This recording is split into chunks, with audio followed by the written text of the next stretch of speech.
जय हिंद फ्रेंड्स, मेरा नाम है वीके। स्वागत है आपके अपने चैनल HR स्टडी पॉइंट पर। तो आज हम इस वीडियो में हरियाणा के 2022-23 के लिए बजट से संबंधित जितने भी महत्वपूर्ण तथ्य हैं तो उन सभी को कवर करेंगे। और फ्रेंड्स, यह टॉपिक आपके HSSC और CET की परीक्षा के लिए बहुत ही महत्वपूर्ण है। तो चलिए शुरू करते हैं आज का वीडियो। तो हरियाणा के मुख्यमंत्री मनोहर लाल ने बतौर वित्त मंत्री अपना बजट पेश किया है। तो मुख्यमंत्री मनोहर लाल ने 2022-23 के लिए 1,77,255 करोड़ 99 लाख रुपए का बजट पेश किया है। जो 2022-23 का बजट है तो यह कुल 74 पन्नों का बजट है और यह बजट पिछले वित्त वर्ष से 15.6% अधिक है। और मुख्यमंत्री मनोहर लाल ने कहा है कि कोविड-19 के बाद यह अर्थव्यवस्था को गति देने वाला बजट है और यह बजट आने वाले 25 सालों में विकास की दिशा निश्चित करेगा। और फ्रेंड्स, ये मैंने डबल स्टार लगा रखे हैं और यह इस वीडियो का मोस्ट इंपॉर्टेंट तथ्य है जो कि हमें याद रखना है। तो देश की अर्थव्यवस्था में हरियाणा का योगदान 3.4% है। इससे डायरेक्ट क्वेश्चन भी बन सकता है। तो इस बजट में जो 1,77,000 करोड़ रुपए हैं तो इनमें से 1,16,000 करोड़ राजस्व खर्च के लिए रखे गए हैं, जिनमें से 30 सतत विकास लक्ष्यों के लिए 1,14,000 करोड़ रुपए का प्रावधान किया गया है। और HSI IDC हुड्डा व राज्य कृषि विपणन बोर्ड की सुविधा के रखरखाव पर 2,000 करोड़ रुपए खर्च किए जाएंगे। तो यानी कि जो ये 1,77,000 करोड़ रुपए का बजट है तो इसमें से 1,16,000 करोड़ राजस्व खर्च के लिए उपयोग किए जाएंगे, जिनमें से 30 सतत विकास कार्यों के लिए 1,14,000 करोड़ और बचे हुए 2,000 करोड़ HSIIDC हुड्डा और राज्य कृषि विपणन बोर्ड की सुविधाओं के रखरखाव पर खर्च किए जाएंगे। तो सहकारिता विभाग के लिए 2022-23 में सहकारिता विभाग के लिए 1,537 करोड़ रुपए का बजट रखा गया है, जो कि पिछले वित्त वर्ष 2021-22 की तुलना में 20.6% अधिक है। और पर्यावरण एवं वन क्षेत्र के लिए तो पर्यावरण और वन क्षेत्र के लिए 530.94 करोड़ का बजट आवंटित किया गया है, जो कि पिछले वित्त वर्ष के बजट से 16.5% अधिक है। और शिक्षा क्षेत्र के लिए तो यह मोस्ट इंपोर्टेंट फैक्ट है। तो शिक्षा के क्षेत्र के लिए 2022-23 के लिए 20,250 करोड़ और 70 लाख रुपए का बजट आवंटित किया गया है, जो कि पिछले वित्त वर्ष के बजट से 17.6% अधिक है। तो स्वास्थ्य एवं चिकित्सा तो स्वास्थ्य और चिकित्सा शिक्षा क्षेत्रों के लिए 8,925 करोड़ 52 लाख रुपए का बजट आवंटित किया गया है, जो कि पिछले वित्त वर्ष के बजट से 21.65% अधिक है। तो महिला एवं बाल विकास तो 2022-23 के लिए महिला एवं बाल विकास क्षेत्र के लिए 2,017.24 करोड़ आवंटित किए गए हैं, जो कि पिछले वित्त वर्ष के बजट से 33.7% अधिक हैं। तो कौशल विकास एवं रोजगार क्षेत्र के लिए 1,671 करोड़ 37 लाख रुपए का बजट आवंटित किया गया है, जो कि पिछले बजट से 23% अधिक है। और श्रम क्षेत्र के लिए तो श्रम क्षेत्र के लिए 221 करोड़ और 97 लाख रुपए का बजट आवंटित किया गया है, जो कि पिछले वित्त वर्ष बजट से लगभग 2.5 गुना यानी कि 240% की वृद्धि दर्शाता है। और सामाजिक सशक्तिकरण के लिए तो 2022-23 में सामाजिक सशक्तिकरण क्षेत्र के लिए 10,229 करोड़ और 93 लाख रुपए का बजट रखा गया है। और आवास तो 2022-23 में आवास क्षेत्र के लिए 383.11 करोड़ रुपए का बजट आवंटित किया गया है, जो कि पिछले वित्त वर्ष के बजट से 104.7% अधिक है। तो सिंचाई एवं जल संसाधन तो 2022-23 के बजट में सिंचाई एवं जल संसाधन क्षेत्रों के लिए 6,136.36 करोड़ का बजट आवंटित किया गया है, जो कि पिछले वित्त वर्ष के बजट से 51% अधिक है। तो बिजली एवं नवीकरणीय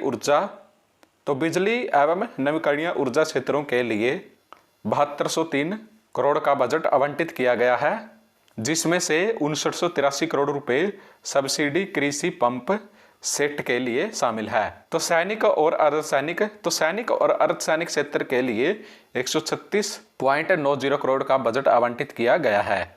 तो उद्योग क्षेत्र के लिए 2022-23 के बजट में 598.20 करोड़ का बजट आवंटित किया गया है, जो कि पिछले वित्त वर्ष के बजट से 31.1% की वृद्धि दर्शाता है। तो सड़क और रेल अवसंरचना क्षेत्रों के लिए 4752.02 करोड़ आवंटित किए गए हैं, जो कि पिछले वित्त वर्ष के बजट से 59.2% की वृद्धि दर्शाता है। तो परिवहन क्षेत्र के लिए भी 2821 करोड़ और 83 लाख रुपए का बजट आवंटित किया गया है, जो कि पिछले वित्त वर्ष के बजट की तुलना में 12.2% अधिक है। नागरिक उड्डयन क्षेत्र, तो नागरिक उड्डयन क्षेत्र के लिए भी 886.37 करोड़ का बजट पेश किया गया है, जो कि पिछले वित्त वर्ष के बजट से लगभग 4 गुना यानी कि 380.8% की वृद्धि दर्शाता है। और नेक्स्ट है पर्यटन, पुरातत्व, कला एवं संस्कृति। तो पर्यटन, पुरातत्व, कला और संस्कृति क्षेत्र के लिए 310.24 करोड़ रुपए आवंटित किए गए हैं, जो कि पिछले वित्त वर्ष के बजट से 55.1% अधिक है। तो प्रशासन और लोक प्रशासन, तो बजट में प्रशासन और लोक प्रशासन क्षेत्रों को 20,149.53 करोड़ का बजट आवंटित किया गया है। तो ग्रामीण क्षेत्र, तो ग्रामीण क्षेत्रों के लिए 2022-23 के बजट में 6826 करोड़ 13 लाख रुपए का बजट आवंटित किया गया है, जो कि पिछले वित्त वर्ष के बजट से 83.3% अधिक है। शहरी क्षेत्र के लिए 8085.73 करोड़ का बजट आवंटित किया गया है, जो कि पिछले वित्त वर्ष के बजट से 54.28% की वृद्धि दर्शाता है। और इसके अलावा हरियाणा के मुख्यमंत्री व वित्त मंत्री मनोहर लाल ने 2022-23 के बजट में कुछ महत्वपूर्ण प्रावधान व घोषणाएं की हैं, जिनके बारे में हमें पता होना चाहिए और इनसे भी डायरेक्ट क्वेश्चन बन सकते हैं। तो हरियाणा के मुख्यमंत्री मनोहर लाल ने सुषमा स्वराज पुरस्कार शुरू करने का ऐलान किया है। तो महिला सशक्तिकरण के लिए बजट में अनेक घोषणाएं की गई हैं। तो राज्य स्तरीय सुषमा स्वराज पुरस्कार शुरू करने का ऐलान किया गया है और सुषमा स्वराज पुरस्कार उन महिलाओं को प्रदान किया जाएगा जिन्होंने राष्ट्रीय और अंतर्राष्ट्रीय स्तर पर महत्वपूर्ण योगदान दिया हो। और इस पुरस्कार में प्रशस्ति पत्र के साथ 5 लाख रुपए का नगद पुरस्कार राशि भी दी जाएगी। तो कामकाजी महिलाओं के लिए आवास बनाने का ऐलान, तो कामकाजी महिलाओं के लिए फरीदाबाद, गुरुग्राम और पंचकुला में आवास बनाए जाएंगे और इसके अलावा 3 महिला आश्रम का निर्माण भी किया जाएगा। और भिवानी के कुंडल, छापर और सोनीपत के गन्नौर में नए महिला कॉलेज भी बनाए जाएंगे। और हरियाणा मातृशक्ति उद्यमिता योजना का ऐलान, तो हरियाणा मातृशक्ति उद्यमिता योजना की घोषणा की गई है, जिसमें 3 लाख रुपए तक के आसान कर्ज उद्यमी बनने के लिए महिलाओं को प्रदान किए जाएंगे। महिला उद्यमियों को प्रोत्साहन, तो मुख्यमंत्री मनोहर लाल ने बताया कि जिन परिवारों की वार्षिक आय परिवार पहचान पत्र यानी कि फैमिली आईडी आंकड़ों के आधार पर 5 लाख रुपए से कम है, उसके परिवार की महिलाएं किसी भी उद्यम, व्यापार या व्यवसाय में उद्यमी बनना चाहती हैं तो उन्हें सॉफ्ट लोन की सुविधा प्रदान की जाएगी। और इसके लिए 3 लाख रुपए तक लोन की सीमा होगी, जिसके लिए हरियाणा महिला विकास निगम के माध्यम से 3 साल के लिए 7% ब्याज सबवेसन प्रदान किया जाएगा। और मुख्यमंत्री मनोहर लाल ने कहा है कि महिला एवं बाल विकास विभाग जल्द ही इस योजना के बारे में विस्तृत जानकारी देगा और इस योजना का लक्ष्य महिला उद्यमियों को समाज में आगे बढ़ाना है।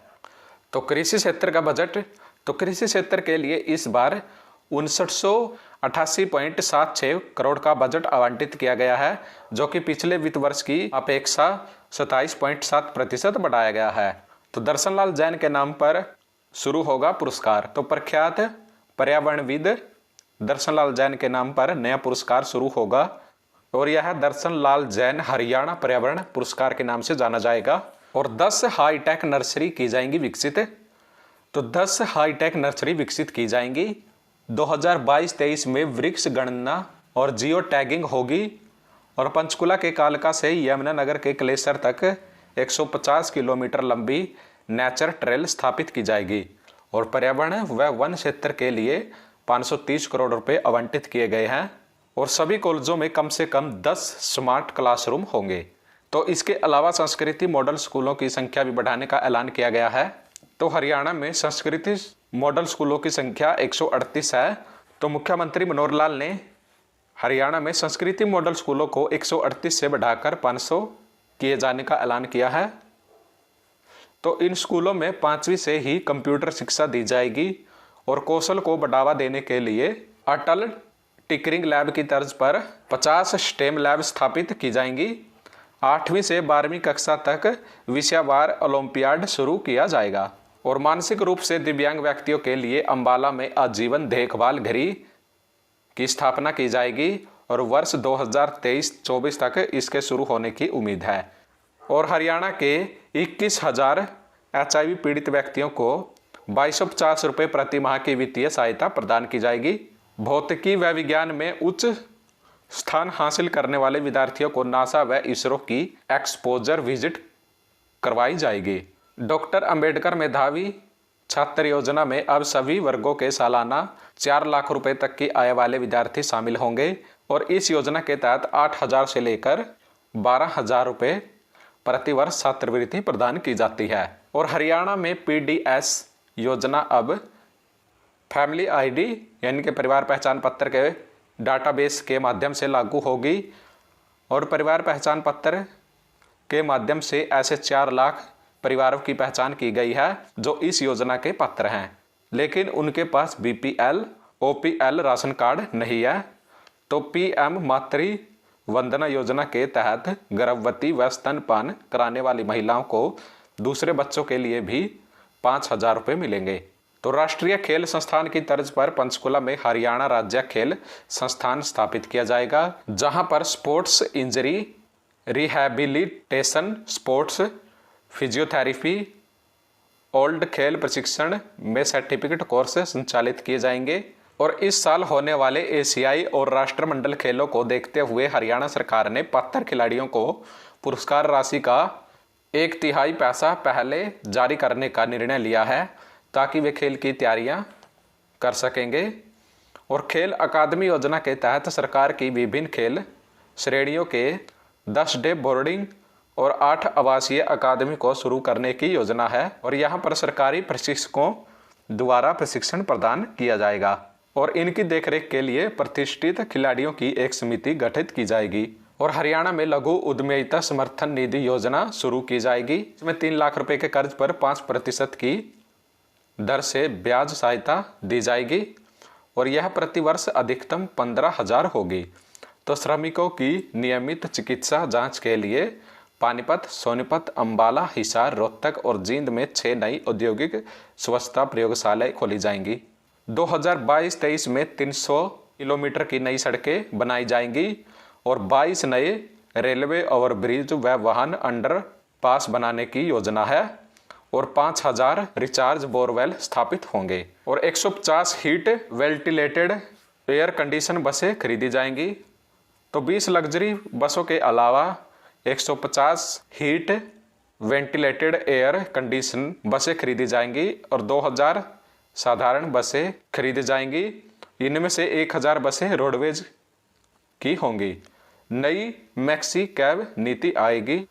बस डिपो का आधुनिकीकरण फरीदाबाद से शुरू होगा और इनमें मल्टी मॉडल सुविधाएं मिलेंगी। अगले बस पोर्ट की शुरुआत गुरुग्राम के खिड़की दौला से होगी। तो राज्य में हर साल 200 पायलट लाइसेंस जारी करने के लिए ट्रेनर एयरक्राफ्ट के रूप में 10 सिंगल इंजन व 1 डबल इंजन एयरक्राफ्ट खरीदे जाएंगे।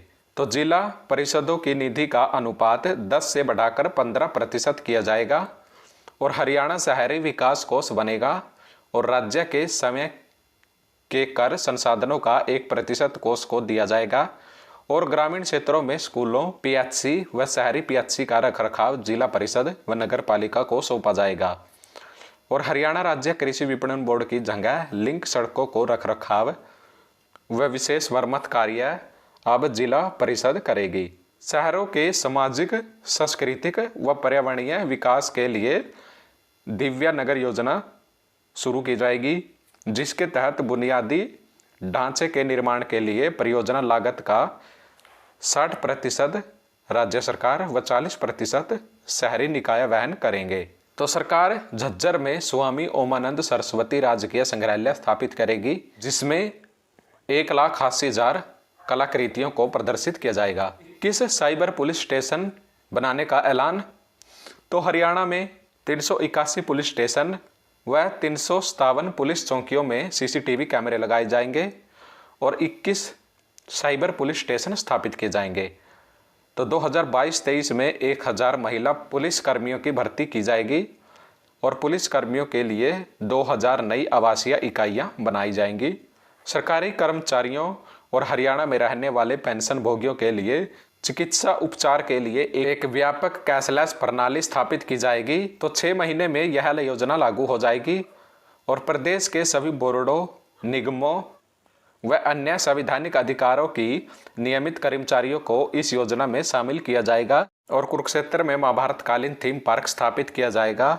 इसके अलावा श्री कृष्ण सर्किट योजना के तहत भारत सरकार की 97 करोड़ की सहायता से श्रीमद् भागवत गीता व महाभारत से संबंधित विषय पर मल्टीमीडिया शो ब्रह्म सरोवर अग्रभाग में लाइटिंग का कार्य भी किया जाएगा। अग्निशमन केंद्रों व अग्नि सुरक्षा के बुनियादी ढांचों के आधुनिकीकरण के लिए धनराशि को 5 गुना किया गया है और गर्मी सीजन के मक्का की खरीद भी न्यूनतम समर्थन मूल्य यानी कि MSP पर की जाएगी और नई ग्रामीण संपर्क सड़कों के निर्माण के लिए HSAMB को 200 करोड़ रुपए का अनुदान दिया जाएगा।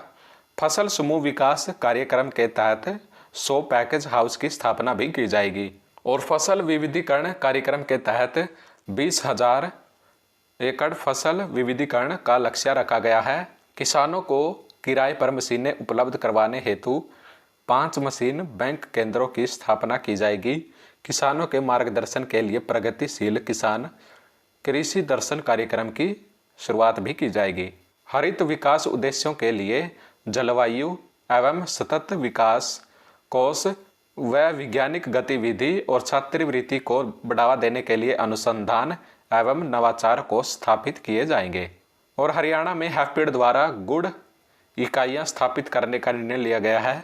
सभी जिलों में दूध और दूध अन्य खाद्य उत्पादों की जांच के लिए प्रयोगशालाएं भी स्थापित की जाएंगी। एक सुमत निपटान योजना के तहत 30 नवंबर 2022 तक फसली ऋण व अन्य लघु या मध्यम अवधि के ऋणों की मूल राशि का भुगतान करने पर किसानों को दंडात्मक ब्याज सहित ब्याज की पूरी राशि माफ की जाएगी और हरियाणा में प्रदूषण को कम करने के लिए हर जिले में हॉटस्पॉट को ग्रीन स्पॉट में बदलने का लक्ष्य रखा गया है, जिसके लिए 100 वायु गुणवत्ता निगरानी केंद्र स्थापित किए जाएंगे और सरकारी स्कूलों में पढ़ने वाले 10वीं से 12वीं कक्षा तक के सभी विद्यार्थियों को मुफ्त टैबलेट दिए जाएंगे और सरकारी और निजी स्कूलों के विद्यार्थियों को जोड़ने के लिए ट्विनिंग प्रोग्राम चलाया जाएगा और नूंह में नए बहुविषयक विद्या विश्वविद्यालय की स्थापना की जाएगी और बेटियों को सुरक्षित व सुलभ परिवहन सुविधा के लिए सारथी योजना शुरू की जाएगी और उपमंडलीय अस्पतालों को ऑक्सीजन सुविधा सहित 100 बिस्तरों के अस्पताल में अपग्रेड किया जाएगा तथा अस्पतालों को आयुष्मान भारत योजना के इलाज की 75% राशि का भुगतान 15 दिनों के भीतर किया जाएगा। छोटे कस्बों और बड़े गांव में अस्पताल व नर्सिंग होम खोलने पर 3 वर्ष तक ऋण के ब्याज में 2% की छूट व हर खंड में टीबी जांच के लिए मोलिकुलर टेस्टिंग लैब की सुविधा दी जाएगी। गरीबों को उत्तम स्वास्थ्य सेवाओं के लिए मोबाइल यूनिट शुरू करने का निर्णय लिया गया है। औद्योगिक प्रशिक्षण को बढ़ावा देने के लिए औद्योगिक क्षेत्रों में दोहरी ट्रैक प्रणाली के तहत कौशल प्रशिक्षण केंद्र खोले जाएंगे व दोहरी प्रशिक्षण प्रणाली से 44 नई ट्रेड यूनिट्स को जोड़ने का लक्ष्य रखा गया है। सरकारी कॉलेजों व सीनियर सेकेंडरी स्कूलों में कौशल प्रशिक्षण व प्रमाणन को शामिल करने का लक्ष्य रखा गया है। कौशल विकास के लिए गुरु शिष्य योजना के तहत 25,000 गुरु 75,000 शिष्यों सहित 1 लाख व्यक्तियों के प्रशिक्षण का लक्ष्य रखा गया है। तो श्रमिकों की नियमित चिकित्सा जांच के लिए पानीपत, सोनीपत, अंबाला, हिसार, रोहतक और जींद में औद्योगिक स्वच्छता प्रयोगशाला स्थापित की जाएंगी। श्रमिकों और उनके परिवार के सदस्यों को निजी अस्पतालों में भी कैशलेस चिकित्सा सुविधाएं प्रदान की जाएंगी। फ्लाइंग प्रशिक्षण हेतु ऋण प्राप्त करने के लिए क्रेडिट गारंटी योजना तैयार की जाएगी। करनाल व हनी में हवाई पट्टियों की लंबाई 3000 फुट से बढ़ाकर 5000 फुट करने का लक्ष्य भी रखा गया है। और मुख्यमंत्री मनोहर लाल ने कहा है कि गिरते भूजल स्तर की रोकथाम के लिए 5000 रिचार्ज बोरवेल का निर्माण का लक्ष्य रखा गया है।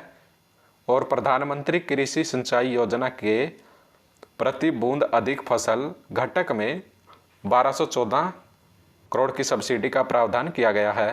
प्रदेश के नूह और गुरुग्राम जिलों की पेयजल तो आवश्यकता को पूरा करने के लिए 200 क्यूसिक क्षमता की मेवात फीडर नहर का निर्माण करने का निर्णय लिया गया है। इसके अलावा माइनरों व पुलों के निर्माण के लिए दूरी का मानदंड 1000 मीटर से कम करके 500 मीटर किया जाएगा। और वहीं जल जीवन मिशन के तहत 19 जिलों के घरों में नल से जल पहुंचाने का कार्य पूरा कर लिया गया है। और शेष जिलों जींद, पलवल, नूह में यह कार्य जल्द पूरा होगा।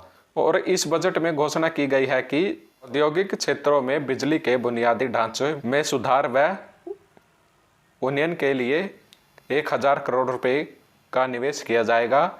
जिन सरकारी भवनों में बिजली की मांग 10 किलोवाट या इससे अधिक है तो उनमें अगले 2 वर्षों में रूफटॉप या अन्य सौर प्रणालियों से बिजली मुहैया करवाई जाएगी। और मुख्यमंत्री मनोहर लाल ने कहा है कि प्रदेश में 300 किलोमीटर नई सड़कों के निर्माण व 6000 किलोमीटर सड़कों के सुधारीकरण का लक्ष्य रखा गया है। और लोक निर्माण विभाग के बजट का 50% सड़कों के सुदृढ़ीकरण व रखरखाव पर खर्च होगा। और प्रदेश में 22 रेलवे ओवरब्रिज व वाहन अंडरपास बनाने का लक्ष्य रखा गया है। और एनसीआर में एमएसएमई के बॉयलरों को स्वच्छ ईंधन में बदलने के लिए 15 लाख रुपए तक अनुदान दिया जाएगा। निर्यात को बढ़ावा देने के लिए माल ढुलाई में सब्सिडी दी जाएगी। और परंपरागत उद्योगों के पुनः उद्धार के लिए राज्य लघु पुनरुत्थान योजना कोष की पहल की गई है। और राज्य में सभी पूर्व अर्ध सैनिक बलों को पंजीकृत करके पूर्व सैनिकों के समान लाभ देने का निर्णय लिया गया है। और सभी जिलों में एकीकृत सैनिक व अर्ध सैनिक सदन खोलने का निर्णय लिया गया है। और राष्ट्रीय खेल संस्थान की तर्ज पर पंचकुला में हरियाणा राज्य खेल संस्थान की स्थापना की जाएगी। और हरियाणा में 1000 नई खेल नर्सरियां खोली जाएंगी। और साथ ही खेल अकादमी योजना में 10 डे बोर्डिंग व 8 आवासीय अकादमियां भी खोली जाएंगी। और आईएमटी के विकास के लिए 1000 करोड़ रुपए की राशि का प्रावधान किया गया है। और आईएमटी सोहना में 662 करोड़ रुपए की लागत से इलेक्ट्रॉनिक विनिर्माण क्लस्टर की स्थापना को मंजूरी दी गई है। और इलेक्ट्रॉनिक्स विनिर्माण को बढ़ावा देने के लिए सरकार क्षेत्रीय प्रोत्साहन नीति लाएगी। तो अब तक हमने पढ़ा है कि मुख्यमंत्री मनोहर लाल ने 2022-23 के लिए 1,77,000 करोड़ रुपए का बजट पेश किया है, जो कि पिछले वित्त वर्ष के बजट से 15.6% अधिक है। इससे अलग जो हरियाणा पर कर्ज भी है तो हमें उसके बारे में पता होना चाहिए। तो 2021-22 में प्रदेश सरकार पर कर्ज बढ़कर 2,23,000 करोड़ रुपए हो गया है। और यह 2022-23 में 2,43,000 करोड़ होने का अनुमान है। तो फ्रेंड्स, ये थी आज की वीडियो। और आज हमने इस वीडियो में हरियाणा के 2022-23 के बजट से संबंधित जितने भी महत्वपूर्ण क्वेश्चन बनते थे उन सभी को कवर किया। अगर आपको ये वीडियो अच्छी लगी है तो प्लीज़ आप वीडियो को लाइक करें। और अगर आप हमारे चैनल पर नए हैं और आप हमारी वीडियो को पसंद करते हैं तो प्लीज़ चैनल को सब्सक्राइब कर लीजिए और बेल आइकन को जरूर प्रेस कर लीजिए, ताकि आने वाली सब वीडियो की नोटिफिकेशन आपको समय समय पर मिलती रहे। तो चलिए मिलते हैं नेक्स्ट वीडियो में। जय हरियाणा, जय भारत।